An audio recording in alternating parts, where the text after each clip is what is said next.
Saudações aos telespectadores da TV AD Mossoró. Estamos em mais um programa Dinâmica do Direito. Desta feita, estamos aqui com o professor universitário, Dr. Jairo Ponte, para falar sobre reforma trabalhista. Então não sai daí, voltamos já.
Estamos de volta, programa Dinâmica do Direito, e hoje uma temática muito importante, muito relevante, que está em pauta ao lado da reforma previdenciária, a questão da reforma trabalhista. E para tanto convidamos o professor universitário, Dr. Jairo Ponte, aqui professor da UFESA, professor do Departamento de Direito da UFESA, ele que tem mestrado, está fazendo doutorado também. Então, uma pessoa muito bem indicada, Dr. Olavo Hamilton, né? Teve uma indicação muito importante. Eu não o conhecia, Dr. Jairo, mas eu fico feliz e me sinto muito confortável e o senhor em nosso meio. Seja bem-vindo. Obrigado. Muito obrigado. Muito bem. O senhor tem toda uma trajetória, né? O senhor, aqui nos bastidores, o senhor falou que é paraense. Nasci no Pará. Mas conta aí, resumidamente, graduação e mestrado, doutorado. Isso, eu me graduei em Fortaleza, né, na Universidade Federal do Ceará, né, na Faculdade de Direito. Em 2002, né, o meu mestrado, eu defendi até a dissertação em 2010 pela Federal de Pernambuco, né, a Faculdade de Direito do Recife. E agora, já há 2 anos, eu estou cursando doutorado na Universidade de Brasília, né, um doutorado interinstitucional da UFESA com a UNB. Os professores vêm aqui para dar aula para a gente, né, e eu espero defender a tese até 2019. Tá ótimo. Doutor Jairo, sobre a questão da temática propriamente dita, reforma trabalhista, ela é necessária, doutor Jairo? Alguns falam até que a CLT, pelo fato de ser de 1943, estaria desatualizada. Como o senhor vê essa questão? O que é interessante é que assim, reformas de leis em geral parecem ser necessárias em geral. O problema é quando você fala de que reforma está em discussão, né? Então, essa reforma trabalhista, eu tenho certeza que ela não é necessária.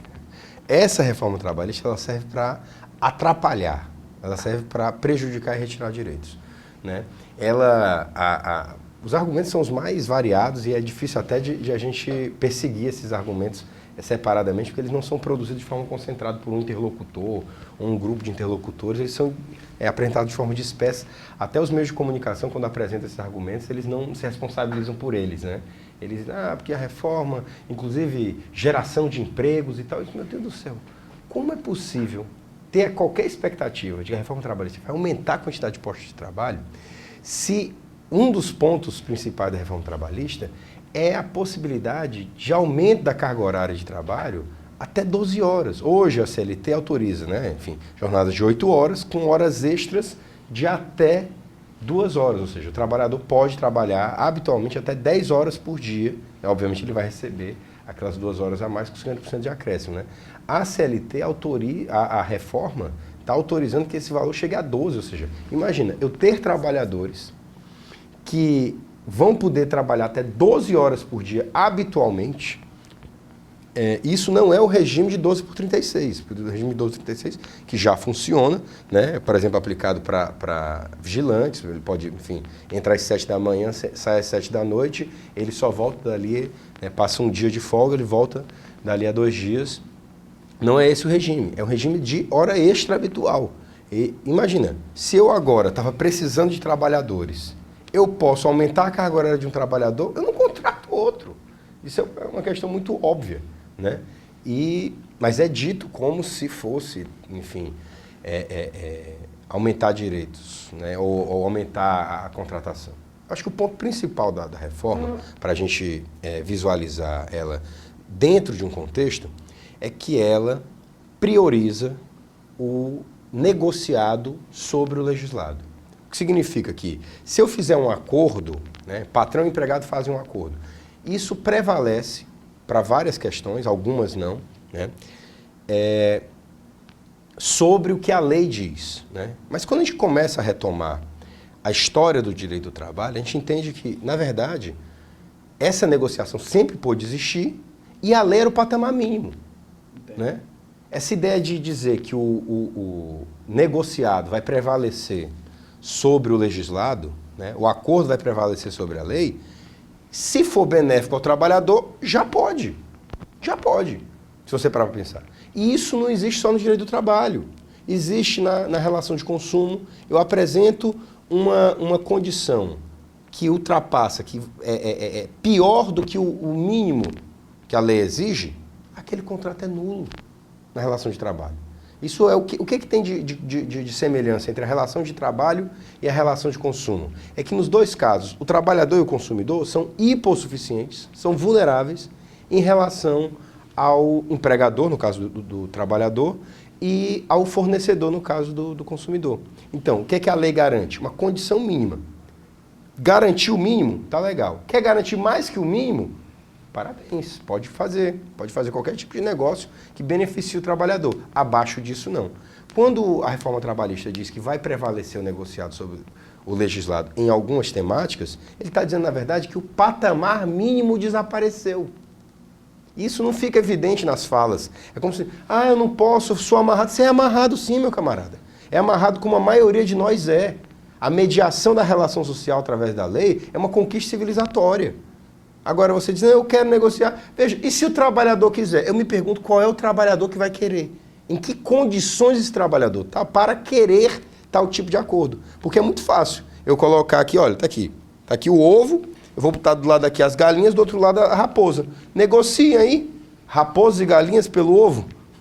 Né? A negociação vai ser muito fácil. É esse que é o problema. Veja, o direito civil, para a gente falar de uma coisa que não é nem consumidor, nem direito do trabalho. O direito civil reconheceu que situações de vulnerabilidade não permitem o uso, o manuseio da autonomia da vontade de forma completa.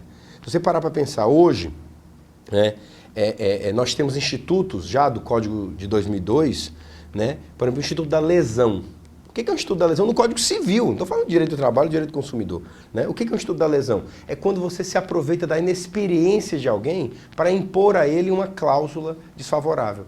Veja, alguém que faz um negócio de livre vontade, adulto, mas porque não tem experiência naquele assunto, embarca numa coisa desfavorável, eu já tenho argumento no direito civil para anular o negócio jurídico. Eles querem tirar esse mínimo do direito do trabalho, que é o local onde a vulnerabilidade é mais evidente. Isso, para mim, é cinismo. O nome disso é cinismo.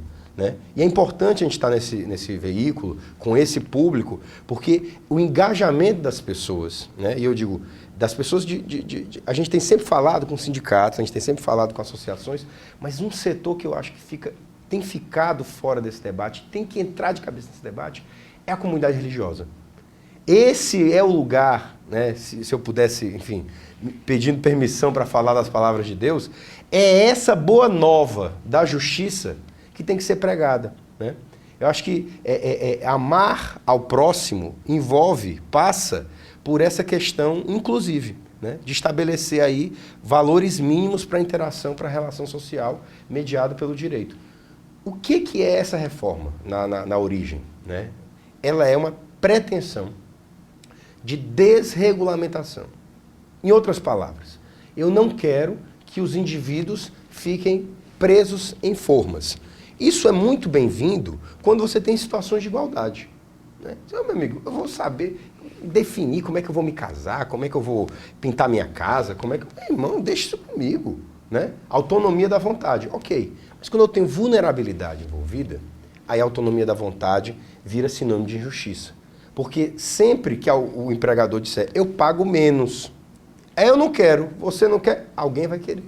Alguns interlocutores a favor da reforma, principalmente o pessoal os empresários, aquele que detém o capital, eles afirmam que, né, os direitos trabalhistas, as garantias, geram, né, custos no Brasil. Né? O senhor entende que sim, que não? Podem nos ajudar, o pessoal de casa? Eu não tenho dados, né, minuciosos sobre isso, mas uma questão que me passa muito, né, na cabeça.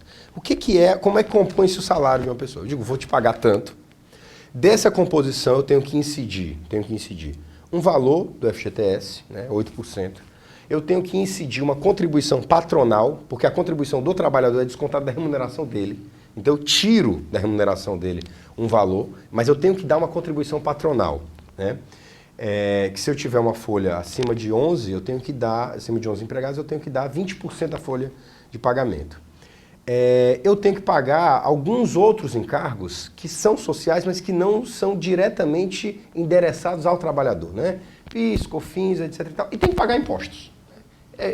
ICMS, ISS, dependendo do tipo de trabalho que eu presto, e tenho que recolher imposto sobre lucro. Né? O que acontece? É que, quando eu penso FGTS, é salário. FGTS é salário. É um salário que o trabalhador não recebe e que vai para uma poupança forçada, mas é salário. Né? Isso é verba trabalhista, ok. Mas os outros elementos, todos os outros, não são trabalhistas. São tributações. Se é pesado ou se não é, eu vou deixar de responder isso de forma direta. Né? Eu acho que merece um debate mais específico. Né? Mas isso não é reforma trabalhista que vai resolver. É reforma tributária. Né? E aí uma questão séria é você imaginar como são distribuídos os impostos no Brasil. Isso é uma questão que precisa ficar bem evidente. Né? Cada caixa de fósforo poderia ser mais barata, cada litro de leite poderia ser mais barato se o imposto que a gente tivesse distribuído para pagamento não fosse sobre produção ou sobre consumo, fosse sobre patrimônio acumulado e renda. Porque patrimônio acumulado, o trabalhador tem pouco patrimônio acumulado e renda ele tem pouco. Se eu crio maiores faixas de isenção, né, para trabalhadores e para o patrimônio acumulado dos trabalhadores, mas eu peso mais a mão para quem tem helicóptero de 12 milhões, que às vezes transporta cocaína, né? Quem tem iate, quem viaja para... tem renda. Veja, eu estou distribuindo, eu posso aliviar a carga tributária da produção, a produção fica mais barata, o trabalhador vive melhor porque gasta menos e vai ter uma contribuição de imposto proporcional ao seu patrimônio e à sua renda. Já quem ganha mais, já quem tem mais renda, quem tem mais patrimônio, deve pagar mais. Essa é que é a grande questão. A reforma trabalhista não vai desonerar a produção. Muito bem, estamos conversando aqui com o Dr. Jairo Ponte a respeito sobre reforma trabalhista. Dr. Jairo, próximo bloco, vamos definir um ponto sensível, que é a questão dos acordos trabalhistas, coletivos, né? Sobre esse ponto importantíssimo. Não sai daí, voltamos já.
Olá, meus queridos, a paz do Senhor Jesus. Com grande alegria, eu quero agradecer a você que colabora, que ajuda com o Projeto Semeador, trazendo a sua contribuição de R$ 5,00 com carnê todo mês para sustentar o maior sistema de comunicação de evangelização da nossa cidade. A rádio AM 1430 Libertadora, a TV AD Mossoró, canal 38 e o jornal A Voz e nossas mídias sociais, tanto pelo Face como também pela internet, através da admossoró.com.br. Muito obrigado. A sua contribuição faz muita diferença e é muito importante para cada um de nós.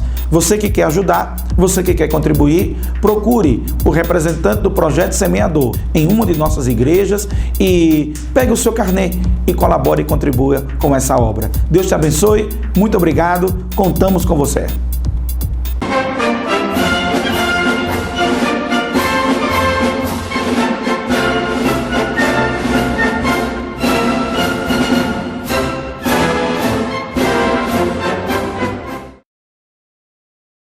Estamos de volta com o programa Dinâmica do Direito. Hoje estamos falando sobre reforma trabalhista. O professor Jairo Ponte, professor universitário do Departamento de Direito da nossa querida UFESA. Doutor Jairo, percebemos a paixão que o senhor tem, né, com esses institutos tão importantes e tão caros que é o direito trabalhista. Doutor, o senhor já tocou um ponto, né, a questão dos acordos trabalhistas, né? Agora comece diferenciando acordos de convenções e fale como vai ser a partir de então, se o texto da lei for aprovado. A gente tem, né, primeiro que ter em vista que a reforma é uma reforma da lei, não uma reforma da Constituição. Então isso dá para a gente alguns parâmetros do que vai prevalecer na interpretação, porque o texto não está muito claro, o texto está meio obscuro, né? Então, o que a gente tem, né? O sindicato, representação coletiva da categoria, não só dos associados, ele pode fazer ajustes, né, acordos no sentido mais genérico, com o empregador para melhorar as condições de trabalho. É assim que funciona hoje, né? Então, ele pode criar vantagens, condições mais benéficas de trabalho, né? E o que é o acordo coletivo? É quando um sindicato, substituindo uma categoria, dialoga com um empregador, né? Então, esse empregador, ele vai fazer, então, por exemplo, a Petrobras, né? Ela não concentra todos os petroleiros do Brasil. Mas os petroleiros da Petrobras podem fazer um acordo para ter um salário, enfim, um benefício de alimentação majorado, um auxílio creche. Esse tipo de vantagem pode ser feito e vai valer apenas para os empregados da Petrobras, feito com o Sindicato dos Petroleiros, né? E você pode ter a convenção, que é esse mesmo tipo de ajuste feito entre o sindicato da categoria e o sindicato patronal. Então, não sei, né? Não sei se existe, mas digamos que haja, né, o sindicato dos produtores de petróleo, ou o sindicato nacional, ou a Confederação Nacional dos Produtores de Petróleo. Ele pode fazer um acordo com os sindicatos petroleiros e fazer esse mesmo tipo de vantagem. Aí vai valer para toda a categoria. Inclusive, aí uma diferença sensível. Se eu faço um acordo com uma empresa, só os empregados daquela empresa. Ele mudou de empresa, aquele benefício não alcança. Mas se eu faço do sindicato para sindicato, mesmo aquela empresa que não é filiada ao sindicato patronal, ela vai ter que cumprir. E se ela não cumpre, aquilo é cláusula obrigatória naquele contrato de trabalho. É como se fosse uma cláusula coletiva. Então, ele saindo da relação de emprego sem receber aquela vantagem, ele pode acionar judicialmente e receber aquela vantagem, mesmo que o camarada nunca tenha ouvido falar que deveria pagar isso, né? Agora, veja. Então, de novo, dizendo o que eu disse no primeiro bloco. A possibilidade de acordo coletivo, de acordo de uma maneira geral, já existia. O que a lei garantia? O mínimo, o piso, né? Agora, a Constituição ainda garante a participação dos sindicatos em acordos e convenções, né? O que é a questão? É entender adequadamente se o que a reforma trabalhista está trazendo é alteração dessas condições de trabalho apenas por acordo e convenção, né? Se a gente entender melhor, se a gente tentar interpretar a Constituição do jeito que ela está posta, não haverá nenhuma forma de fazer enfim, ajustes sobre férias, sobre carga horária de trabalho, sobre jornada de trabalho, que é um dos pontos que podem ser negociados na reforma, se não tiver interveniência do sindicato, né? Agora, o instrumento para isso é que não ficou claro, se ele será por acordo ou convenção. Então, como a Constituição garante a participação obrigatória do sindicato em acordo ou convenção, entendendo que eu não posso modificar para pior a situação do trabalhador no contrato individual, né, eu teria uma salvaguarda, né? O problema é entender adequadamente se essa reforma cria um outro instrumento, que não o acordo ou convenção, porque aí o sindicato não precisa participar desse acordo ou convenção, né? Então, é óbvio que, pelo que eu conheço da Justiça do Trabalho, ela vai considerar esses acordos individuais, a tendência de considerar esses acordos individuais ilegais. E por isso, né, porque pessoalmente é exatamente onde se manifesta a hipossuficiência, a vulnerabilidade, né? Quando eu negocio com o sindicato pode dizer, não quero, tal, né? Então, eu tenho uma força coletiva de um lado e a força, né, enfim, não vulnerável do outro. Então, isso equilibra as coisas, né? Mas há uma questão ainda para ser esclarecida nessa reforma trabalhista, né? Uma coisa para a gente pontuar é, ainda que admitamos, né, as reformas por cima da lei com a participação do sindicato, a gente tem que fazer uma observação um pouco cuidadosa da condição dos sindicatos. A maioria dos sindicatos é um sindicato organizado, de luta, envolvido com as demandas dos trabalhadores. Mas não é incomum que hajam sindicatos que a gente chama de pelegos. Sindicatos criados para aquela ocasião. Às vezes, em algumas situações de cidades pequenas ou cidades distantes, os sindicatos são criados pelos empregadores, com o apoio dos empregadores, para exatamente poder fazer o que eles querem. Porque hoje o princípio da unicidade sindical estabelece o quê? Que eu posso ter um sindicato para qualquer arranjo territorial com a área mínima de um município. Então imagine no caso, por exemplo, dos trabalhadores, dos professores de ensino superior, que são vinculados ao ANDES, o Sindicato Nacional dos Trabalhadores de Ensino Superior. Nada impede que eu crie o Sindicato Municipal dos Professores de Ensino Superior da Rede Pública.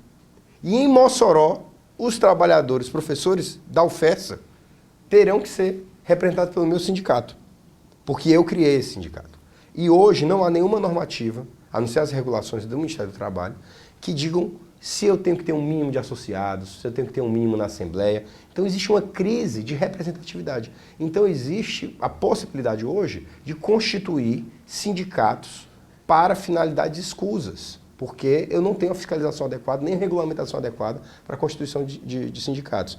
Com essa reforma trabalhista, não duvide, né? É o que vai mais existir, vai fragmentar a base sindical como nunca antes nesse país, criando sindicatos para atender necessidades dos empregadores. Doutor Jairo, agora pontuando alguns pontos delicados da reforma sobre deslocamento.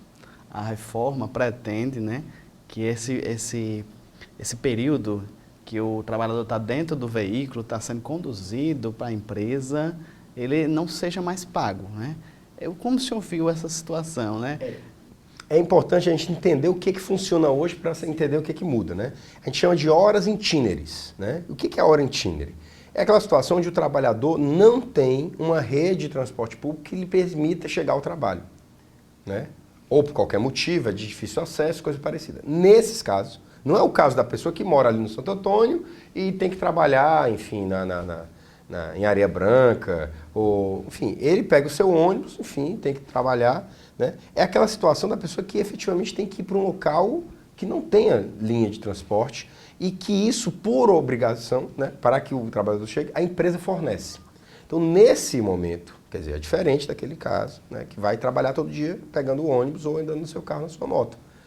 Ele entra no ônibus da empresa, ele tem que estar no horário certo, no ponto onde vai passar o transporte e sobe. Isso é uma modificação da rotina do trabalhador, né? Então você vê, em algumas situações, ele tem que pegar esse ônibus às 6 da manhã, tem que acordar 4h30 para chegar lá, etc e tal, chegar lá a tempo. Ele às vezes tem que chegar esse ônibus para poder chegar no local de difícil acesso. Então, é uma regulação trabalhista de que esse período é pago como jornada de trabalho. E aí, as horas itineres, saindo do roteiro, eu vou ter uma situação que é de aumento da vulnerabilidade exatamente do trabalhador que tem mais vulnerabilidade. A vulnerabilidade acresce. Doutor Jairo, só interrompendo aqui um pouquinho, mas eu já vi casos bem específicos que a pessoa morava em Mossoró, trabalhava no Pará, por exemplo.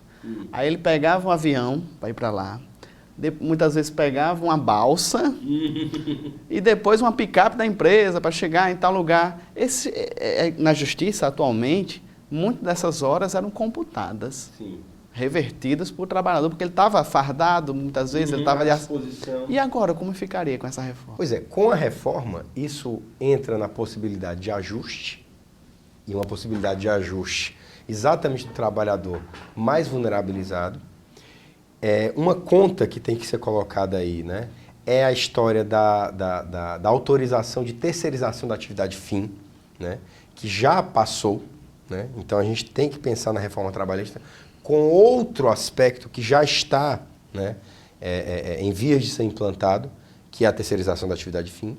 Então você imagina, mais do que nunca, veja que loucura, eu precisando de um engenheiro, né, de um técnico em edificações e de um mestre de obras numa região erma do Pará, eu posso pegar essas pessoas no Ceará, no Rio Grande do Norte, em outros cantos, e eu posso, né, enfim, negociar com elas. Veja, eu não preciso contratá-las. Eu contrato uma empresa intermediadora de mão de obra.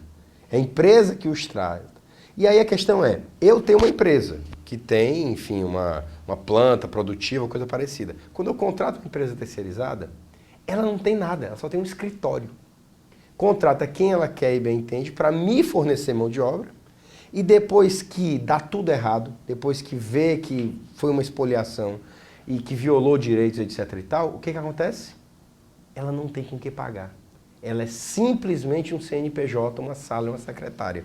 Porque ela é uma empresa intermediadora de mão de obra. Não precisa ter mais nada a não ser isso, né? Então, somando as duas respostas, né? Pensando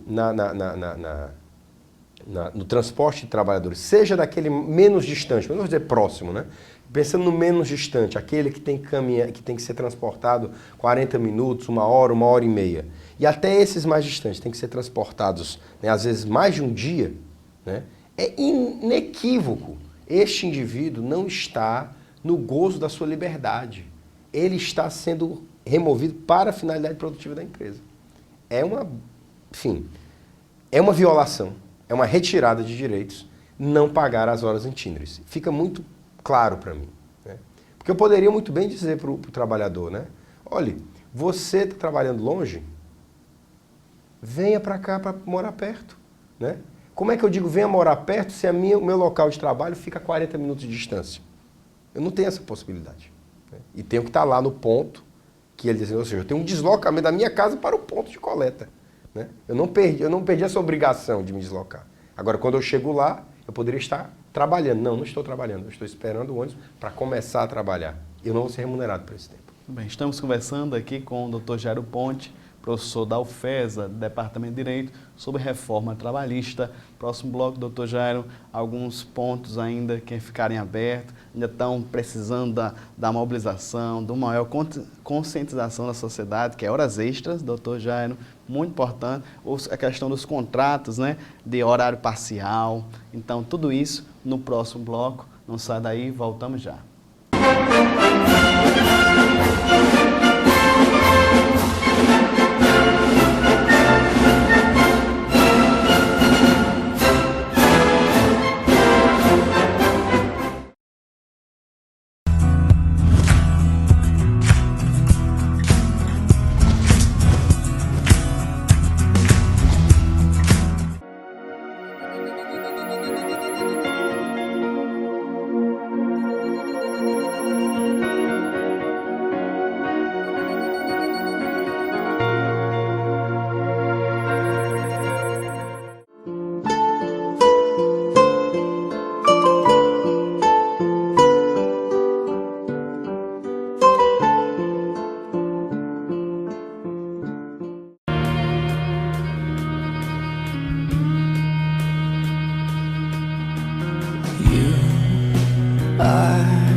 Muito bem, estamos de volta com o programa Dinâmica do Direito. Estamos conversando aqui com o professor universitário, Dr. Jairo Ponte. Dr. Jairo, estamos aos poucos, definindo a temática. Eu sei que muita coisa ainda tem que ser debatida. É um projeto de lei que pretende, tolher, direitos, garantias tão duramente conquistados. Eu queria que nesse bloco agora o senhor ficasse à vontade para falar sobre contrato parcial, como é hoje e como pretende a reforma trabalhista. O que é que a gente entende por relação de emprego? Qual é o conceito da relação de emprego? Várias formas de entender isso na doutrina, alguns falam de 4 elementos, 5 elementos, mas pelo menos 3 são consenso. Eu tenho que ter habitualidade, onerosidade e subordinação. Esses 3 elementos significam que o contrato de trabalho é uma relação de realidade, ela não é uma relação formal. Eu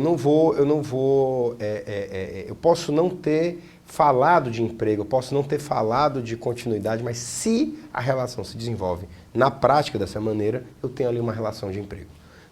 Então, como é que isso acontece? Eu posso ir prestar serviço uma vez por mês na casa de alguém, eu não sou empregado. Uma vez por semana, eu não sou empregado. Mas aí, de repente, acontece de eu ir na segunda, eu tenho que ir na quinta. Aí eu vou na quinta, na quarta e na segunda, e aí começo a ter uma frequência tal, que aí isso quem define é a jurisprudência da Justiça do Trabalho, mas uma frequência tal que começa a ser entendido como habitualidade. Então, eu ter uma jornada de trabalho, eu não sou obrigado a ter 40 horas ou 44 horas para ter uma relação de emprego. Eu sou protegido contra essas manobras, que de repente, você vem hoje, mas não vem amanhã, mas vem terça, quarta, quinta e sexta, mas não precisa vir no sábado, mas vem no domingo. Aí é pior do que eu ter uma relação de emprego. Eu não tenho previsibilidade e eu como trabalhador, me submeto a isso porque eu tenho que ganhar dinheiro, Tenho que viver disso. E aí o que acontece? Com a ideia de um período parcial que possa ser ajustado, eu praticamente esvazio isso. Veja, eu estou possibilitando que as pessoas, vejam, ela, na previsão do projeto, ela vai recolher INSS, ela vai recolher FGTS, mas eu não tenho mais uma relação. Essa relação é que me permite ter algumas garantias, como o aviso prévio, inclusive o aviso prévio proporcional ao tempo de serviço. Então, se eu tenho uma relação, está fixa a relação, e eu estou ali contratado, eventualmente demitido, eu vou ter algumas garantias. Agora, se eu não tenho uma relação, eu trabalho um dia, não trabalho outro, trabalho quando sou chamado e faço esse tipo de acordo, ou seja, eu estou, em princípio, parece que eu estou melhor do que o trabalhador autônomo, porque porque eu tenho um recolhimento de FGTS, de INSS, de coisas parecidas, que não é uma grande vantagem, porque o trabalhador autônomo já tem a obrigação de recolher isso, né? E dependendo do contrato, ser recolhido na fonte, né? Do tipo de contrato de prestação de serviço é recolhido na fonte. E aí, eu, na verdade, perdi a relação de emprego. Porque aí, quando interrompe a relação, né? O tempo parcial, eu não tenho mais, eu não fui demitido. Eu só não quero mais o seu trabalho. Venha terça, quinta, venha de outra maneira, né? Eu tenho o risco aí de ter, né, um contrato, de ter esvaziado a garantia, né, da demissão, né, ou da proteção da demissão imotivada, né? Acho que seria isso, o principal. O que acontece é que o contrato parcial agora pode ser estendido também mais horas extras, né? Tinha um limite, não era, doutor? Extra. Tinha um limite, não tinha, doutor? Mas agora está bem aproximado do contrato. A própria hora extra, ela fica numa situação curiosa, né? Hoje, eu tenho um trabalho de 8 horas, posso estendê-lo até 2 habitualmente. Excepcionalmente, posso estender um pouco mais, excepcionalmente, mas habitualmente a mais. Quando eu estendo além da 10ª hora, habitualmente, a interpretação hoje da Justiça do Trabalho é que ela é uma violação à saúde do trabalhador. Então, ela não é paga com 50% de acréscimo. Ela é paga com uma indenização. Entendi. Ela é paga além do acréscimo, né? Ela é paga uma indenização porque aquilo ali é violação da saúde do trabalhador, né? Se eu imagino, né, que o trabalho parcial, né, e a hora extra em geral, ela começa a não ter mais os mesmos limites de antes, e veja, aí que fica evidente que essa reforma não é para aumentar vagas de trabalho, que essa reforma não é para facilitar a vida do trabalhador, coisa parecida, né? Um empregador que contrata, que percebe, que está pagando hora adicional, né? Chegou naquele limite, meu amigo, se eu passar da 10ª, eu vou pagar muito mais. Meu amigo, tenho condição, vou ter que contratar outra pessoa. É inevitável, porque financeiramente eu sou obrigado a isso. Ah, não sou mais não? Ah, meu amigo. Então, se eu não sou mais, meu camarada, aí é que eu não vou contratar mais ninguém. Ao contrário, eu vou até planejar o salário baseado na hora extra que eu vou pagar. Então, eu pagava R$ 1.200. Agora que eu vou colocar uma hora extra, mas eu vou pagar R$1.000, porque aí na conta final eu pago aquele 50% a mais da hora extra e acabo pagando a mesma coisa, um pouquinho a mais, né?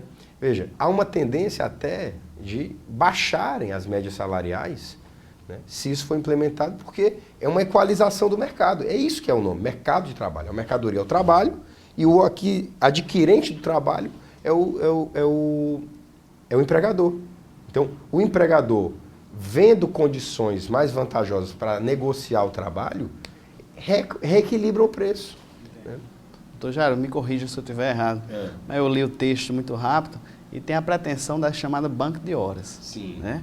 Que através de acordos coletivos, no caso os patrões, poderiam pagar, não esse mês, mas através de acordos, pagar no outro mês, no próximo, numa chamada que chama banco de horas. Isso, eu acho que até desconfigurou o que a gente chama de hora extra, não é verdade, doutor Jairo? Porque você trabalha um pouquinho a mais, mas tem expectativa de receber, e agora fica um pouco mais. A hora extra é interessante, que tipo assim, hoje já existe banco de horas, né? Hoje já existe banco de horas, só que ele é limitado, né, por uma regulação, uma boa parte dessa regulação foi produzida jurisprudencialmente, que é exatamente para dizer, olha, eu tenho um acordo, né, então vamos fazer o seguinte, a gente sabe que precisa de trabalho excepcional nas indústrias de chocolate no período da Páscoa, e sabe que a demanda por chocolate cai absurdamente em setembro. Então vamos fazer o seguinte, vamos fazer mais trabalho ali naquele período, vamos guardar essas horas e tal. Ok, o sindicato está participando, está fiscalizando, está tudo bem, está ótimo. Agora, veja, eu tenho um período para gozar essas horas. Se eu não gozo essas horas naquele período, eu sou indenizado por aquelas horas. Né? Eu tenho uma forma de constituição daquele banco de horas, que tem que ser com a participação do sindicato. Eu não posso ter um banco de horas pessoal, né? Assim, eu trabalhei a mais e tal, e vou compensar pela minha relação com o empregador, ou seja, com a regulação que eu estabeleço com o empregador. Essa regulação tem que ter a participação de um órgão coletivo que reforce a condição do trabalhador. Com essa previsão, né, do banco de horas, agora sim, né, enfim, parece que ficou mais livre. E, de fato, a liberdade não é o problema. O problema é a liberdade com pessoas em polos assimétricos, né? Então, nesse cenário, dessa forma que está regulado o banco de horas, sim, parece que é o fim da hora extra. Porque aí fica posterga mais tempo do que a regulação atual, admitindo que a pessoa praticamente nunca goze. Ou, se gozar, e nenhum tipo de complementação. Ou seja, a minha hora excepcional vai valer alguma coisa diferente no futuro? Não, vale a mesma coisa, né? Então, enfim, expansão do banco de horas para toda e qualquer circunstância, sem nenhuma necessidade de motivação ou de explicação, de correlação com o tipo de trabalho que é prestado, isso significa, né, sim, um prejuízo para o direito das horas extras. Estamos conversando aqui com o Dr. Jairo Ponte a respeito sobre reforma trabalhista. Muitos pontos sensíveis, doutor Jairo. Estamos se aproximando do próximo bloco, as considerações pessoais, profissionais, né, do Dr. Jairo a respeito da reforma. Se der tempo algum ponto casual, quem sabe horário de almoço, que deram uma reduzida, a gente faz no próximo bloco. Não sai daí, voltamos já.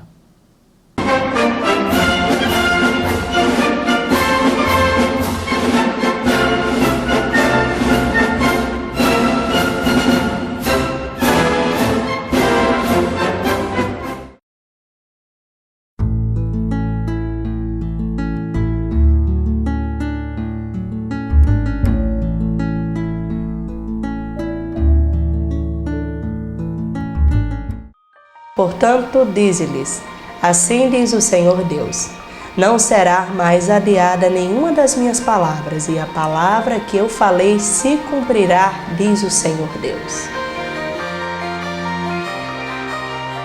De segunda a sexta, você tem um encontro marcado aqui no programa The News, pela sua TV AD e pela Rádio Libertadora. Ao meio-dia, às 18 horas, Ednardo Paiva e Hélida Araújo trazendo todas as informações da Assembleia de Deus para você.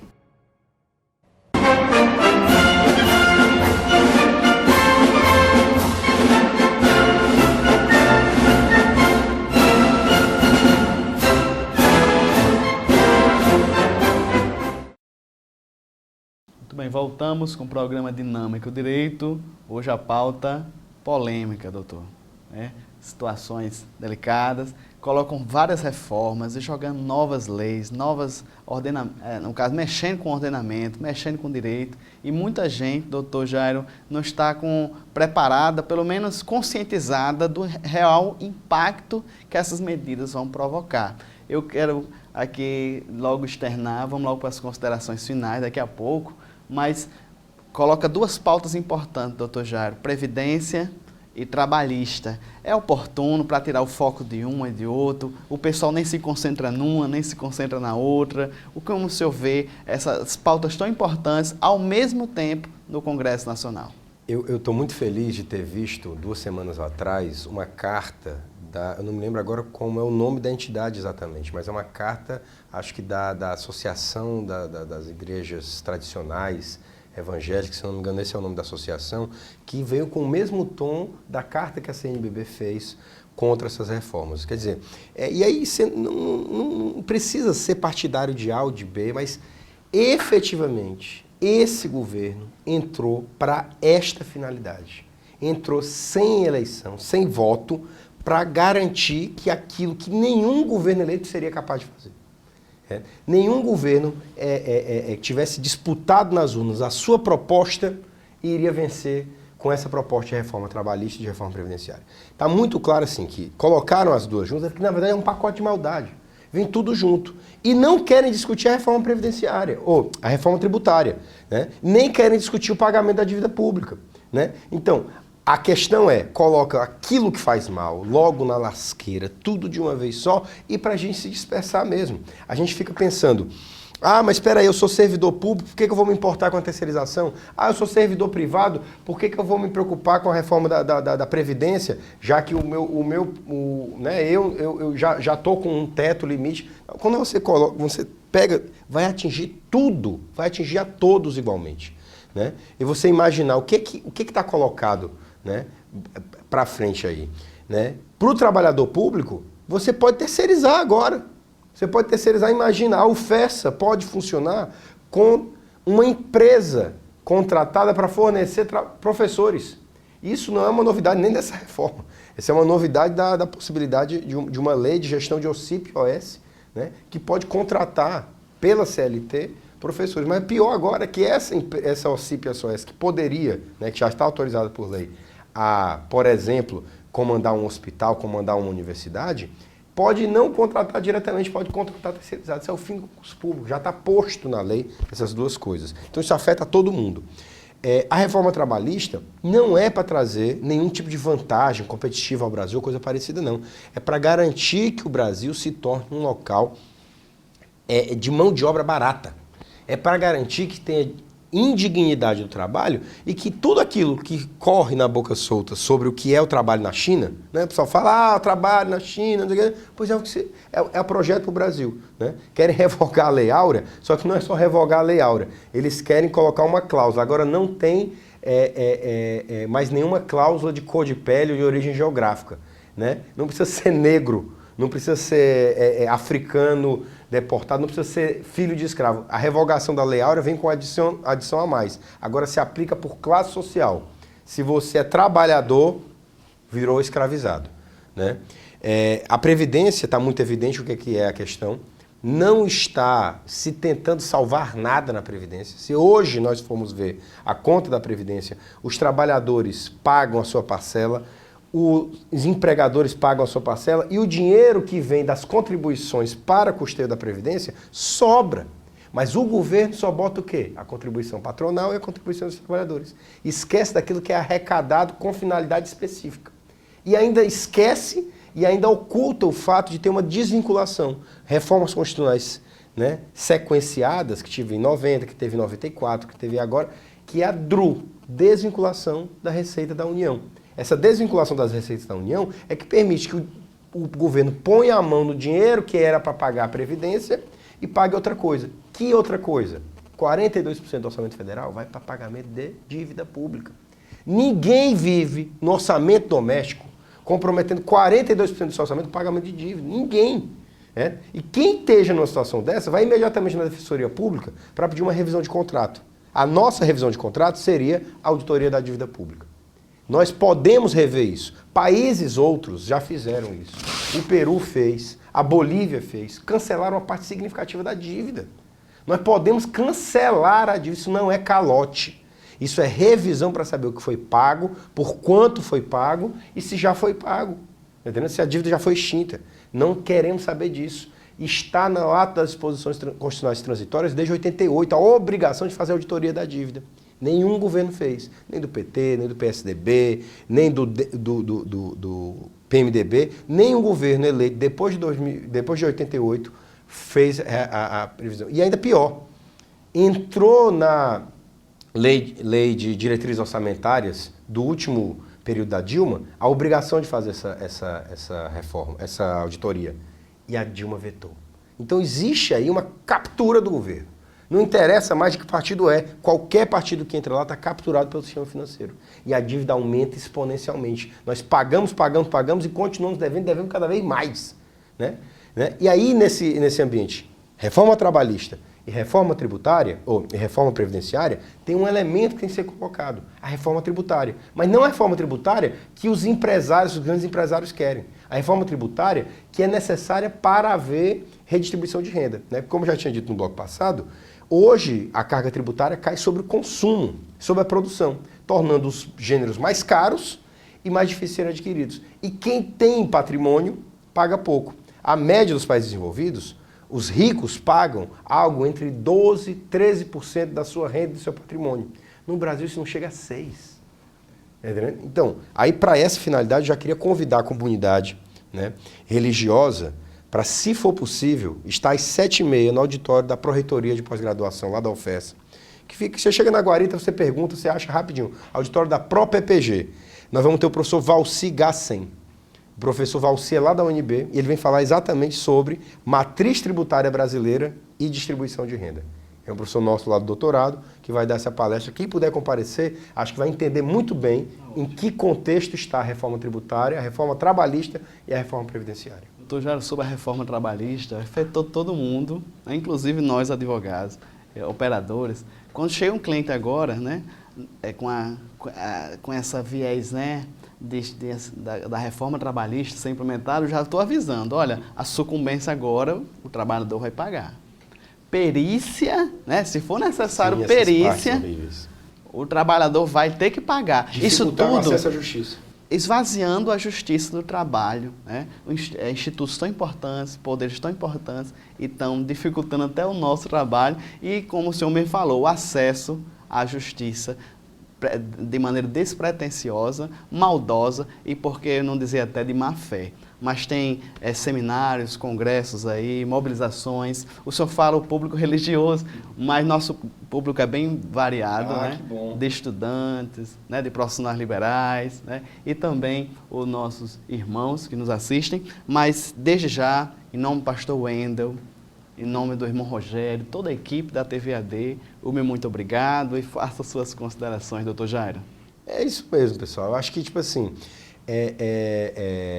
por mais que seja variado o público, eu acho que falar para o povo de Deus é uma coisa necessária nesse momento. Porque há uma necessidade, né, talvez mais do que em qualquer outro momento, de afirmar os valores cristãos de amor, de luta contra a injustiça. Eu acho que nós tivemos a greve geral, né, do dia 28, né? Mas nós não podemos parar apenas com esses tipos de mobilização geral, né? Eu acho que é uma questão que eu fico dizendo toda hora, se as torcidas organizadas e o povo de Deus saíssem às ruas para combater isso que é inequivocamente, veja, tem coisa que tem debate, tem coisa que a gente sabe se é, se não sabe se não é, tem divergência, até mesmo de um certo campo ideológico, eles não concordam, mas nesse caso não. Os trabalhadores do Brasil inteiro, de todo canto, repudiam isso.